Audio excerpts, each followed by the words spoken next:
আলহামদুলিল্লাহ, আজকে আমাদের বিয়ের প্রায় 8 মাস হয়ে গেছে, কিন্তু ওর জন্য আমার ভালোবাসার কখনো কমতি নেই। সো হ্যালো এভরিওয়ান, আসসালামু আলাইকুম। আমার ভালোবাসার মানুষেরা, তোমরা সবাই কেমন আছো? আশা করি অনেক ভালো আছো। তোমাদের দোয়ায় আমি অনেক ভালো আছি। আজকে মনিকাকে নিয়ে চলে গেলাম পার্লারে।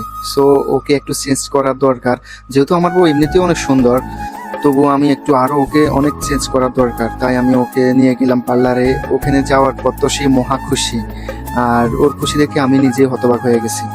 কারণ আজকে ওর চুলগুলো কালার করতেছি এবং স্ট্রেট করতেছি, তো এগুলো তো আপনারা ভিডিওর মাধ্যমে দেখবেনই। তো গাইস, ভিডিওটা কেউ স্কিপ না করে ফুল ভিডিও দেখতে থাকেন। কেন জানি না, ওর জন্য আরো ভালোবাসা আরো বেড়ে যাচ্ছে সবকিছুর জন্য আলহামদুলিল্লাহ। তো অনেকদিন হলো ওকে নিয়ে কখনো পার্লারে যাওয়া হয় না, আর ও চুলগুলো কেন জানি ও এলোমেলো হয়ে গেছে, কালার করার দরকার, স্ট্রেট করার দরকার। তাই আমি ভাবলাম ওকে একটু পার্লারে নেওয়ার দরকার।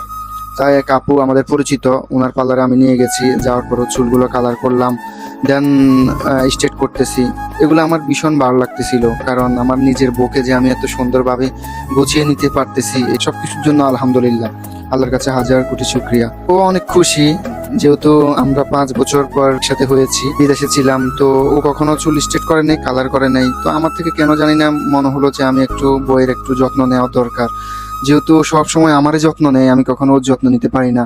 তাই ভাবলাম চলো পার্লারে যাই, একটু ওর চুলগুলো একটু কালার করার দরকার এবং ওকে একটু ফেসিয়াল করার দরকার।